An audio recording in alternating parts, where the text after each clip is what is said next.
Welcome to Positive Atheism English channel. Today in the book Atheism There is No God written by Gora, we are going to know about the new chapter, the age of the prophets. Because human knowledge is superior to animal knowledge and knowledge drives conduct, man ought to gain greater happiness. If instead man's life has become worse than animal life, there must be some defect either in his knowledge or in his actions. Knowledge and action together become religion. That is, every person has some sort of opinions about the affairs of the world.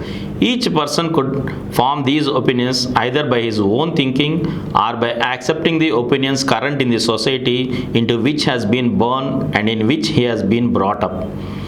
Many accept social customs without thought. People adopt the religious customs of the religious society in which they were born. Each person must belong to some religion.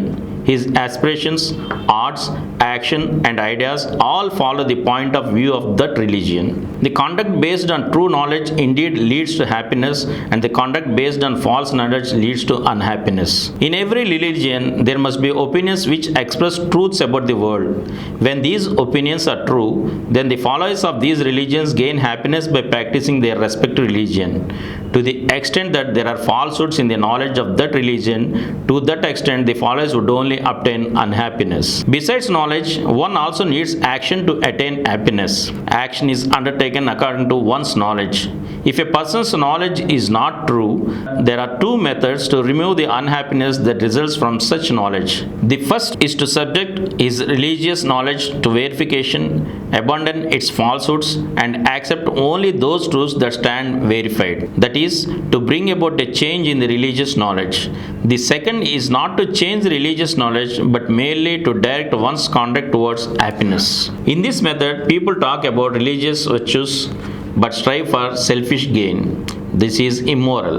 Thus, the cause for immorality to occur is the existence of falsehoods in the religion. Therefore, if there is unhappiness or immorality in a society, it is clear that there must be some defect in those respective religions. From the fact that there was unhappiness and immorality in times after the ancient ages, we can conclude that there were some defects in the religions. They could have tried to remove these defects by themselves, but the knowledge and morality of their times were tangled with their beliefs in God. It was not possible to verify this God. Their devotion and faith in God prevented them from verifying that God. Moreover, kings and religious teachers enjoyed that no one should question about God and threatened that those who did would be punished. Because of their beliefs and fear, people couldn't examine their own religious knowledge. People fell into either unhappiness or in an attempt to remove that unhappiness into immorality.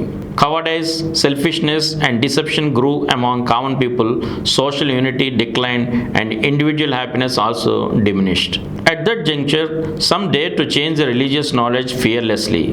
They were the prophets. They too first followed their social customs.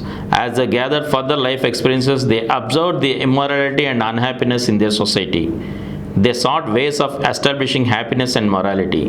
They realized that the belief in God is the religious was false and that their superstitions regarding gods were the cause of their hardships. Thinking that unless the superstitions were eradicated, one wouldn't be happy or moral, the prophets condemned the social customs and gods of their respective societies.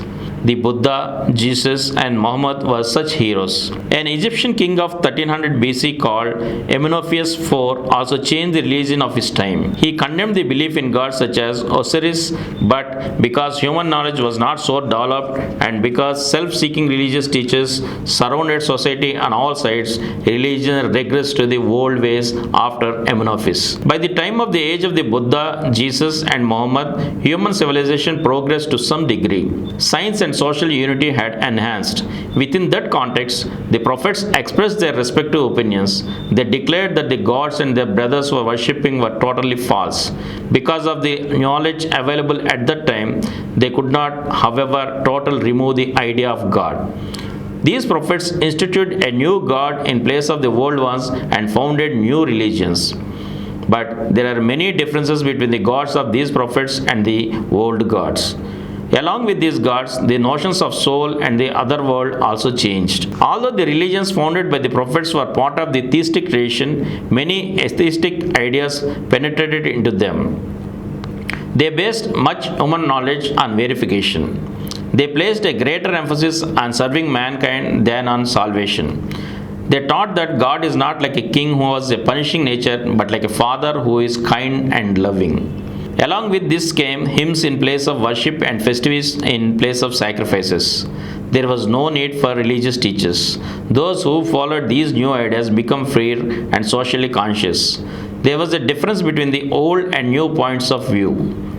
That's why the prophets and their followers were touted as heretics and atheists. But these prophets stood bravely and courageously while severely criticizing the religious customs of their times. They clearly taught that the old religious knowledge and also gods were false. They explained how morality and happiness would arise from the new points of view. Although these prophets and their followers were opposed and tortured selfish people, their new teaching attracted people. Since human nature is inclined towards happiness and morality, people hasten towards the new religions. Morality, enthusiasm, and happiness have again taken their place in them. Even though some changes took place while the prophets were still alive, their ideas became more widely publicized only after their deaths. Because they created new ideas for people who were lost in immorality and unhappiness, and thus helped them to return to happiness. Confucius, Zoroaster, Buddha, Jesus, Muhammad, and others are considered as New Age prophets. There is one difference between the old religions and the religions of the prophets. In the ancient age, the construction of the society was not strong. The desire for a special salvation was, to some extent, the cause of this. However, due to the fear of God, people were to some degree obedient to the political system. Due to the belief in God, there was some peace.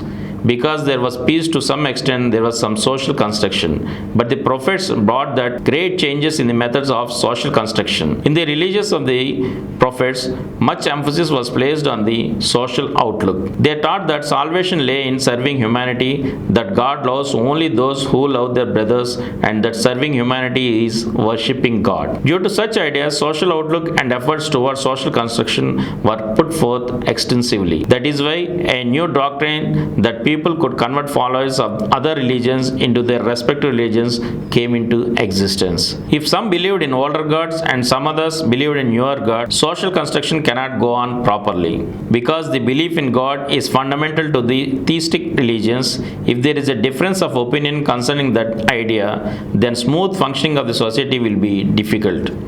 That is why it is better in theistic societies to have belief in one kind of God. It is desirable to convert everyone in a single country or society into a single religion. Those who had adopted the religions of the prophets bubbled with enthusiasm. Those who believed in the old gods and were in far fear now felt that their shackles of slavery were broken. Their feeling of independence led to enthusiasm, which in turn led to strength.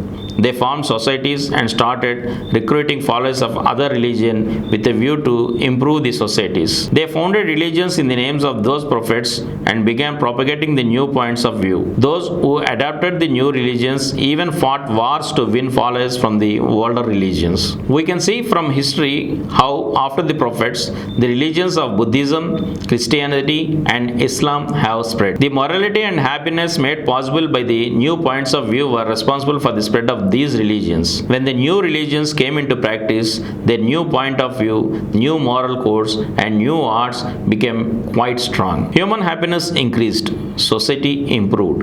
In the eyes of the followers of the new religions, followers of older religions appeared to be fanatic, and in the eyes of followers of older religions of the people of the new religions looked like atheists. So it is clear that only because of the upsurge of atheism, morality and happiness grew into the new age. The atheistic outlook was able to break down the immortality and unhappiness of the ancient age. Thank you. We'll continue the remaining part in the next episode. For more videos, please subscribe to this channel Positive Atheism and activate the bell icon.